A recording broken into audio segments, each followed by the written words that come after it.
ಜೀವನದಲ್ಲಿ ನೀವು ನೆಮ್ಮದಿಯಿಂದ ಇರಬೇಕು, ಸಂತೋಷವಾಗಿರಬೇಕು. ನಾವು ಅಂದ್ಕೊಂಡಿದ್ದು ಎಲ್ಲನೂ ಚೆನ್ನಾಗಿ ಆಗಬೇಕು, ನಾವು ಇಷ್ಟಪಟ್ಟಿದ್ದು ನಮಗೆ ಸಿಗಬೇಕು, ಅಥವಾ ಏನೋ ಒಂದು ಅಂದ್ಕೊಳ್ತಾ ಇರ್ತೀರ.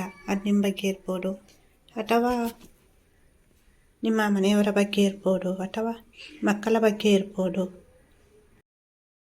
ಅದೆಲ್ಲ ನೆರವೇರಬೇಕು, ಕಂಡ ಕನಸು ನನಸಾಗಬೇಕು ಅಂದರೆ ನೀವು ಈ ಒಂದು ದೈವಿಕ ಸಂಕೇತವನ್ನು ನೀವು ನಿಮ್ಮ ಎಡಕೈಯಲ್ಲಿ ಬರೀಬೇಕಾಗುತ್ತೆ.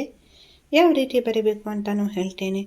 ಇಲ್ಲಿ ನಿಮ್ಮದು ಯಾವುದೇ ಒಂದು ಆಸೆ ಕೋರಿಕೆ ಇರ್ಬೋದು, ಅಥವಾ ನಿಮ್ಮ ಜೀವನ ಮುಂಚಿನ ಥರ ನಡೀತಾ ಇಲ್ಲ, ಚೆನ್ನಾಗಿಲ್ಲ ಜೀವನ, ಏನೋ ಒಂದು ಸಮಸ್ಯೆ ಆಗ್ತಾ ಉಂಟು ಜೀವನದಲ್ಲಿ, ಅಥವಾ ಯಾವುದು ಕೂಡ ಸರಿಯಾಗಿ ನಡೀತಾ ಇಲ್ಲ, ಜೀವನ ಹಿಂದೆನೇ ಚೆನ್ನಾಗಿತ್ತು, ಇವಾಗ ಇತ್ತೀಚೆಗೆ ಯಾಕೋ ಸರಿಯಾಗಿ ಆಗ್ತಾ ಇಲ್ಲ, ನಾವು ನಮ್ಮ ಜೀವನ ಸರಿ ಹೋಗುತ್ತೆ ಅಂತ ಅಂದ್ಕೊಂಡ್ವಿ, ಆದರೆ ನಾವು ಅಂದ್ಕೊಂಡ ಥರ ಯಾವುದೂ ಆಗ್ತಾ ಇಲ್ಲ, ನಮ್ಮ ಜೀವನದಲ್ಲಿ ನಾವು ಪದೇ ಪದೇ ನೋವು ಅನುಭವಿಸ್ತಾ ಇದ್ದೇವೆ, ಸಮಸ್ಯೆಗಳು ಒಂದಾದ ನಂತರ ಇನ್ನೊಂದು ಬರ್ತಾ ಉಂಟು, ಏನು ಅಂದ್ಕೊಂಡ್ರೂ ಆಗ್ತಾ ಇಲ್ಲ, ಮನೆಯಲ್ಲಿರುವ ಯಾರಿಗೂ ಕೂಡ ನೆಮ್ಮದಿ ಇಲ್ಲ, ನಮ್ಮ ಜೀವನ ಏನಕ್ಕೆ ಹೀಗೆ ಆಗ್ತಾ ಉಂಟು, ನಮ್ಮ ಮಕ್ಕಳು ಯಾಕೆ ಈ ಥರ ಆಗ್ತಾ ಉಂಟು.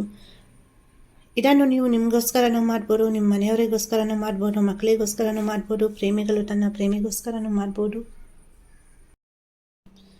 ಕೆಲವರಿಗೆ ಹಣಕಾಸಿಗೆ ಸಂಬಂಧಿಸಿದ ಸಮಸ್ಯೆ ಇರುತ್ತೆ, ಕೆಲವರಿಗೆ ಮದುವೆಗೆ ಸಂಬಂಧಿಸಿದ ಸಮಸ್ಯೆ ಇರುತ್ತೆ, ಇನ್ನು ಕೆಲವರಿಗೆ ಸರಿಯಾಗಿ ಕೆಲಸ ಇರಲ್ಲ, ಕೆಲಸ ಇದ್ರೂ ಸರಿಯಾಗಿ ಸಂಬಳ ಬರ್ತಾ ಇರಲ್ಲ, ಅಥವಾ ಜೀವನ ನಡೆಸಲಿಕ್ಕೆ ಕಷ್ಟ ಆಗ್ಬೋದು, ನಾವು ಆಸೆ ಪಟ್ಟಿದ್ದು ಸಿಗ್ತಾ ಇಲ್ಲ ಅನ್ನುವಂತಹ ನಿರಾಶೆ ಇರಬಹುದು, ಅಥವಾ ಒಂದು ಸ್ವಂತ ಮನೆ ಮಾಡಲಿಕ್ಕೆ ಆಗ್ತಾ ಇಲ್ಲ, ಅಥವಾ ಮನೆ ಬಾಡಿಗೆ ಕಟ್ಟಲಿಕ್ಕೆ ಆಗ್ತಾ ಇಲ್ಲ, ಸಾಲ ತೀರ್ತಾ ಇಲ್ಲ, ಅಥವಾ ಇನ್ಯಾವುದೇ ಸಮಸ್ಯೆ ಇರಬಹುದು. ನೀವು ನಿಮ್ಮ ಜೀವನದಲ್ಲಿ ಎಂಥದ್ದೇ ಒಂದು ನೋವಿರ್ಬೋದು, ಸಮಸ್ಯೆ ಇರ್ಬೋದು, ಏನು ಕೂಡ ಅಂದ್ಕೊಂಡಿದ್ದು ಆಗ್ತಾ ಇಲ್ಲ, ನಡೀತಾ ಇಲ್ಲ ಅಂದರೆ ನೀವು ಈ ಒಂದು ದೈಹಿಕ ಸಂಖ್ಯೆಯನ್ನು ಇವತ್ತಿನಿಂದವೇ ಟ್ರೈ ಮಾಡಿ. ಖಂಡಿತವಾಗಿಯೂ ನಿಮಗೆ ಒಳ್ಳೆಯದಾಗುತ್ತೆ. ನೀವೇನು ಅಂದ್ಕೊಂಡ್ರೂ ಅದು ನೆರವೇರುತ್ತೆ. ಬಟ್ ಎಲ್ಲನೂ ಕೇಳ್ಕೊಂಡು ಮಾಡಬೇಡಿ, ಯಾವುದಾದ್ರೂ ಒಂದರ ಮೇಲೆ ಫೋಕಸ್ ಮಾಡಿ.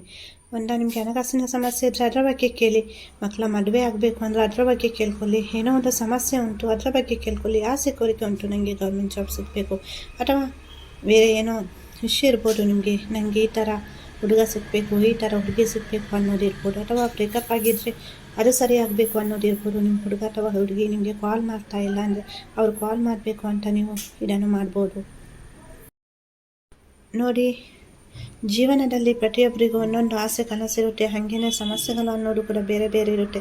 ಕೆಲವರಿಗೆ ದೊಡ್ಡ ಸಮಸ್ಯೆ, ಚಿಕ್ಕ ಸಮಸ್ಯೆ ಅಂತ ನೀವು ಅಂದ್ಕೊಳ್ಬಹುದು, ಆದರೆ ಸಮಸ್ಯೆ ಅನ್ನೋದು ಪ್ರತಿಯೊಬ್ಬರಿಗೂ ಸೇಮ್ ಒಂದೇ ರೀತಿ ಇರುತ್ತೆ. ಏನು ದೊಡ್ಡ ಸಮಸ್ಯೆ ಚಿಕ್ಕ ಸಮಸ್ಯೆ ಅಂತ ಇಲ್ಲ, ಆ ಸಮಸ್ಯೆಯನ್ನು ಎದುರಿಸೋರಿಗೆ ಗೊತ್ತಿರುತ್ತೆ. ಸೊ ಹಾಗಾಗಿ ಇಲ್ಲಿ ನಾನು ನಿಮಗೆ ತುಂಬ ಸುಲಭವಾದಂತಹ ದೈವಿಕ ಸಂಕೇತವನ್ನು ಹೇಳ್ತಾ ಇದ್ದೀನಿ. ಇದನ್ನು ನೀವು ಎಡಕೈಯ ಮೇಲೆ ಬರೀಬೇಕಾಗುತ್ತೆ. ಅಂದರೆ ಲೆಫ್ಟ್ ಹ್ಯಾಂಡಲ್ಲಿ ನೀವು ಇದನ್ನು ಬರೀಬೇಕಾಗುತ್ತೆ. ಇದನ್ನು ನಿಮ್ಮ ಅಂದರೆ ಎಡಕೈಯಲ್ಲಿ ಎಲ್ಲಿ ಕೂಡ ಆಗ್ಬೋದು. ಸೊ ಇದನ್ನು ಬರೀಬೇಕಾಗುತ್ತೆ. ಯಾವುದೇ ಒಂದು ಬಣ್ಣದ ಅಂದರೆ ಕಲರ್ ಇಂಕ್ ಪೆನ್ನಲ್ಲಿ ನೀವು ಬರೀಬಹುದು ಇದನ್ನು. ಸೊ ಮದುವೆ, ಪ್ರೀತಿ ಸಂಬಂಧಿಸಿದ ವಿಷಯ ಆದರೆ ಕೆಂಪು ರೆಡ್ ಇಂಕಲ್ಲಿ ಬರೆಯಿರಿ. ಹಣಕಾಸಿನ ಸಮಸ್ಯೆ, ಜಾಬ್ ಎಲ್ಲ ಆದರೆ, ಬಿಸ್ನೆಸ್ ಚೆನ್ನಾಗಿ ಆಗ್ತಾ ಇಲ್ಲ, ವ್ಯಾಪಾರ ಚೆನ್ನಾಗಿ ನಡೀತಾ ಇಲ್ಲ, ಬಿಸ್ನೆಸ್ ಸ್ಟಾರ್ಟ್ ಮಾಡಬೇಕು ಅಂದರೆ, ಸೊ ಇಲ್ಲಿ ನೀವು ಸಮೃದ್ಧಿಗೋಸ್ಕರ, ಹಣಕಾಸಿನ ವಿಷಯಕ್ಕೋಸ್ಕರ ಗ್ರೀನ್ ಇಂಕ್ ಹಸಿರು ಬಣ್ಣದ ಪೆನ್ನಿನ ಶಾಯಿಯನ್ನು ಯೂಸ್ ಮಾಡಿ. ಹಾಗೆಯೇ ಬೇರೆ ಯಾವುದೇ ಒಂದು ಸಮಸ್ಯೆ ಹೆಲ್ತ್ ರಿಲೇಟೆಡ್ ಆಗಿರ್ಬೋದು, ಅಥವಾ ಇನ್ಯಾವುದೇ ಸಮಸ್ಯೆ ಇರ್ಬೋದು. ಸೊ ನೀಲಿ ಶಾಯಿ ಬ್ಲೂ ಇಂಕ್ ಪೆನ್ನನ್ನು ಯೂಸ್ ಮಾಡಿ. ಈ ಸಂಕೇತ ಈ ರೀತಿ ಉಂಟು, ಈ ಥರನೇ ಬರೀಬೇಕಾಗುತ್ತೆ. ಮತ್ತು ನಿಮಗೆ ಟೈಮ್ ಇದ್ದರೆ ಒಂದು 3 ನಿಮಿಷ, 3 ಸೆಕೆಂಡ್ ಆಗ್ಬೋದು, 3 ನಿಮಿಷ ಇರ್ಬೋದು. ಸೊ ಜಸ್ಟ್ ಚಾಂಟ್ ಮಾಡಿ, ಇಲ್ಲಾಂದರೆ 9 ನಿಮಿಷ 9 ಸೆಕೆಂಡ್ ಇದನ್ನು ನೀವು ಜಪ ಮಾಡಬೇಕಾಗುತ್ತೆ. ಈ ಸಂಕೇತ ಈ ರೀತಿ ಉಂಟು: 1 8 8 8 9 4 8 1 8 8 8 9 4 8 ಇದನ್ನು ನೀವು ಇದೇ ಥರ ಜಪ ಮಾಡಬೇಕಾಗುತ್ತೆ. ಎಲ್ಲರಿಗೂ ಒಳ್ಳೆಯದಾಗಲಿ. ನನ್ನ ಆರಾಧ್ಯ ದೇವರ ಕೊರಗಜ್ಜ ಹಾಗೂ ಮಹಾವಿಷ್ಣು ನಿಮ್ಮ ಜೀವನದಲ್ಲಿ ಸುಖ, ಶಾಂತಿ, ನೆಮ್ಮದಿ, ಆಯುಷ್ಯ, ಆರೋಗ್ಯ ಎಲ್ಲವನ್ನು ದಯಪಾಲಿಸಲಿ. ನಿಮ್ಮ ಜೀವನದಲ್ಲಿ ಏನಾದರೂ ಸಮಸ್ಯೆ ಇದ್ದರೆ ಹೇಳಿ, ನಾನು ನನ್ನ ಪ್ರಾರ್ಥನೆಯ ಸಮಯದಲ್ಲಿ ನಿಮಗೋಸ್ಕರ ಪ್ರಾರ್ಥನೆಯನ್ನು ಮಾಡ್ತೀನಿ. ಎಲ್ಲರೂ ಖುಷಿಯಾಗಿರಿ. ವಿಡಿಯೋ ಇಷ್ಟ ಆದರೆ ಲೈಕ್ ಮಾಡಿ, ಶೇರ್ ಮಾಡಿ, ಸಬ್ಸ್ಕ್ರೈಬ್ ಮಾಡಿ. ವಿಡಿಯೋ ನೋಡಿದ್ದಕ್ಕಾಗಿ ಧನ್ಯವಾದಗಳು.